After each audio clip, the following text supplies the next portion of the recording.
one wants to be Peter Chris, Lois. Not even Peter Chris. What's going on, everybody? This is Trendkill Radio, a rock news show about all things rock, except for when it's not. Brought to you by Colt 45 and Plan B.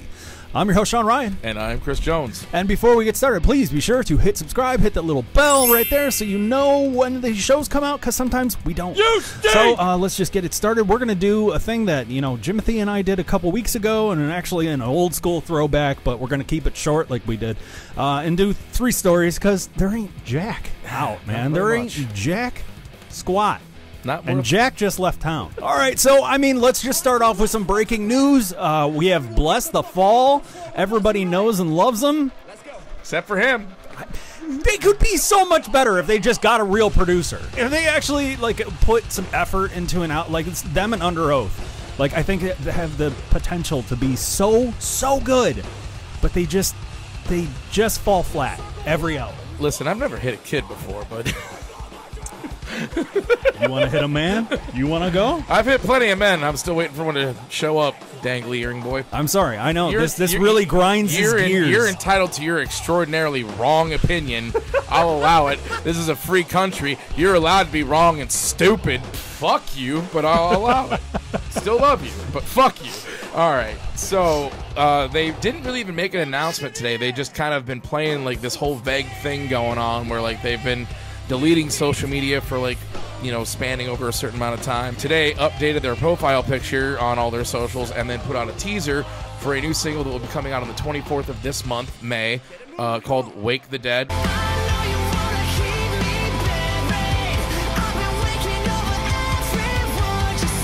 Which, love that title because that's my favorite Comeback Kids song, so can't get enough of that title. And for those La Castlevania fans out there.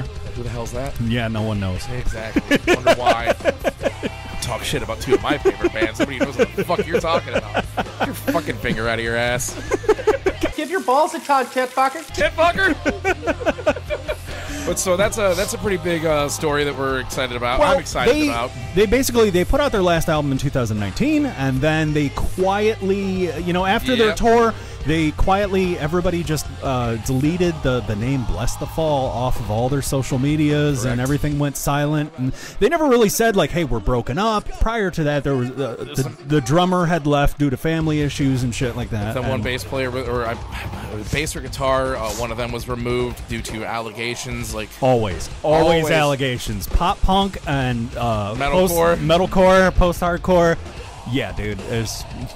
Stop liking kids. It's so weird. Well, this one wasn't even like kids. This was a girl said she felt pressured to engage with him sexually. And after those allegations rose, they almost immediately removed him from the lineup. Yes. Okay, well, so be on the lookout. The new single, Wake the Dead, will be out May 24th. It is the 22nd today already, yeah, so by the time this episode comes out, it's probably already going to be Wednesday. Out. Hopefully, it's a banger. Hopefully, they actually know what they're doing with this record. Next story! Next! Okay, we got Orgy. Orgies. I did not secure an invite to the orgy. Wine was invented by the Romans for orgies, and orgies are not too much fun if no one wants to do with you. I'm here for the gangbang.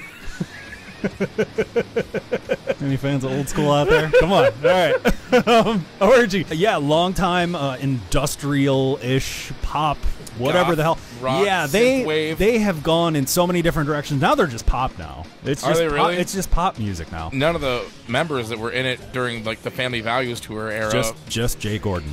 Anyway, so Orgy, they played the big-ass festival in Vegas called Sick New World. Sick. So fucking sick. But it was you with the little dots above No, it. there wasn't. No, they screwed up and they went Fucking NEW. idiots. I know, they had the perfect chance. You have Deftones, you have Korn, you have Orgy, you have all these classic new metal bands. I'm sure Papa Roach was there. Did Spineshank play that by chance? Probably. Because if they didn't, that's a missed opportunity, because those guys were god tier. I'm sure fucking Primer 55 and Apartment 26 was there. Yeah, I'm sure. Oh, wow. Darwin's Waiting Room. Remember those guys? Non-Point? Yeah. Non-Point, yeah. Non-Point's still dope. I don't even know if any of those bands even played, but I'm sure it was a new metal festival. A lot of bands from new metal era played that show. And Orgy, they have been accused of using too many backing tracks and not actually playing live. I saw the clip, and... All right, well, hang on. Backing tracks that, you know, they have been kind of controversial. We haven't even really talked about it because I think it's stupid, but here we are. You know, a lot of bands use backing tracks. Motley Crue uses backing tracks. Falling in Reverse. My band, Impending Lies, uses backing tracks. There's 5. Well, there was 5 of us, then there was 4 of us. We don't have a keyboard player or a DJ, so, like, yeah, we got to have them. And, like, I'm sorry, but if you want a show to sound good, there's got to be certain elements from the record in the live performance. Yeah. But there is an extent to which you use them too much.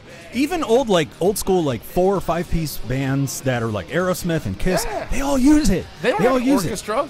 Yeah. Yeah, like, what kind of budget do you think these people have they can afford to bring these entire, like, string sections out on tour with them? Like, no, it's just not a thing. You have to use backing tracks these days if you want it to still sound like the album, and, like, albums have gotten so bloated. Yeah, bloated is just in order to keep up with the times and shit that there has to be. I mean, it's nothing but magic in the box now. I mean, you have a MacBook laptop right here, and that is fully capable of doing any record that you've ever heard in the last, like, I don't know, probably 5 to 6, maybe even 10 years. You could do it all in the box, in Pro Tools or Logic, whatever you want. And yeah, I would DJ off of that MacBook and a Tractor Pro, and then, you know, Jimothy always had backing tracks for when we were in Nasty, etc. But we digress. Yeah, we digress. So some people were saying, like, you know what? Actually, I'll just read some of the stupid comments. Somebody said, quote, "Great band, but the musicians aren't actually playing any of their instruments here. Pay attention to 1027 on the video, and the band, in quotes, comes in too early on the synth track, and yet no one on stage is playing. What the hell? Blah, blah, blah." And here, we're going to just play you this clip at 1027, and you can see...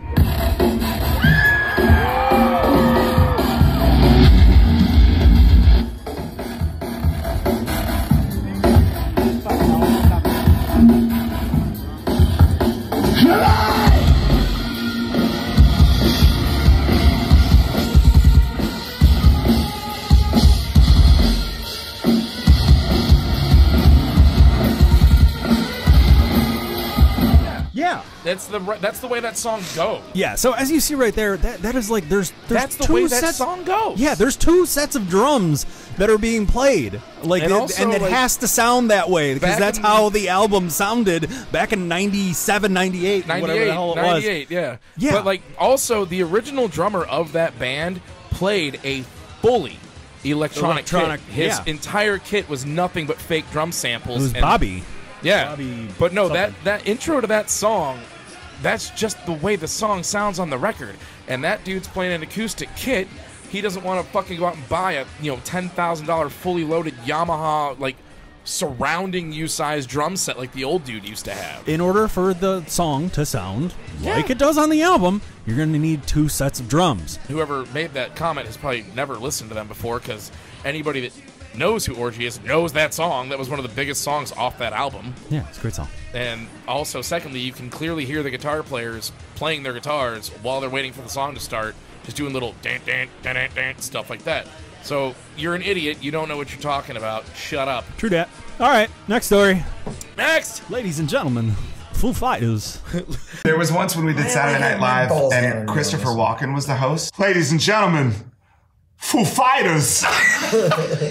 And Foo Fighters, they're back. You know, they've already had 2 singles out recently, and they have a new album coming out shortly. I think I want to say this summer. This is a really good choice for that. Like, this just makes so much goddamn sense. So they did a video. It was a global live stream event Sunday afternoon called Foo Fighters Preparing Music for Concerts. So yeah, a video coincides with this, and there are a couple famous faces that you may see along with the Foo Fighters. They're talking about, you know, this, that, little fights about favorite shoe repairman. You know, just silly Foo Fighters shit that we all know and love, you know. Fresh pots! Fresh pot! Anyway, so yeah, they have who comes in but Chad Smith from the Red Hot Chili Peppers. Come on! Hey, Chad, finally! What? How you doing? I'm great. Hey, See? There's a white Mercedes blocking me. Oh, okay. Is that you, Rami? Yep. Okay. It was good to see Chad. And so, like, they're waiting to announce this new drummer. So all these famous drummers come in, and the next one would be, of course, Tommy Lee. Really? Yeah. Come on! Dudes! Oh. Hey, Tommy! Hey, what's up, man? I got the PF Changs. Oh, yes! thanks. Oh, you're the best. You just put it in the kitchen for us, would you? Cool. Okay, cool. All right. Thanks, Tommy. See you on the road. See you, buddy. That would actually be kind of dope. And then Danny Carey drops off a couple of freshly groomed poodles. Come in. Hey, what's up, buddy? I groomed your poodles for you. Oh, you didn't have to do that. Least I can do. What a bro. Oh, you can just leave him out back. That's fine. Do that. Thanks, buddy. Have a good one, guys. All right. See you, Danny. Hey, bro. Thanks. And then it cuts to Josh Freese. You may not really know him, but he is a fantastic session and touring drummer. And very he's famous he's drummer. been in Guns N' Roses. He's been in Nine Inch Nails. No doubt. He's been in A Perfect Circle. He was the original drummer for the Vandals. His resume is... He's also regarded as one of the best drummers in the world. Yeah, it's huge. It even says he did a stint in Weezer, which I didn't know. I always thought it was that guy that looked like every dad in 1962. He did a brief stint in Paramore as well. They didn't have a drummer for 7 years, and they kept going through people. Aaron Gillespie from Under Oath did it. Josh did it. A bunch of people did it, and then they got the original guy back. But So the drummer from Under Oath goes to an even worse band? I mean, their first 2 records were good. Everything after that, I'm kind of like, eh. Fuck Haley Williams. Quote me on that. And it cuts to Josh Freese looking angry, going like, hey, you guys want to fucking stop? And let's play a song, maybe? Excuse me! Guys, could we just, like, I don't know, play a song? Or two? Something? Yeah, man. Sure, Josh. Yeah. All right, yeah, let's do it. You know, I think, honestly, though, he was the most logical choice. I mean, he was friends with Taylor Hawkins. He's one of the best drummers alive. He's regarded as one of the most famous and well-known and affluent session drummers out there. People rent his services out all the time to fill in on studio records. I mean, he's done a lot. I mean, like, it was like when Velvet Revolver was looking for a singer, and they were going on for months and months and months, and they just like, we're not going to get some schmuck. Yeah. Like, we need a rock star. We need someone that actually knows their shit. Name any famous arena-sized band from our generation. You know, generation. He didn't play for Limp Bizkit. No, he did not, because John Otto is God.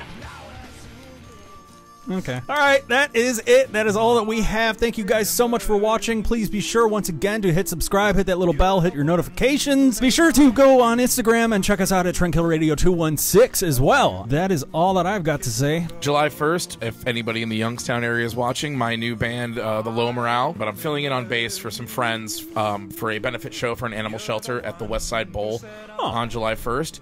So if you guys want to come out, it's like an emo prom thing. We're going to have 3 live bands, DJ sets, emo karaoke, all that stuff at the West Side Bowl on July 1st. It's for a good cause, for an animal shelter, so come check it out.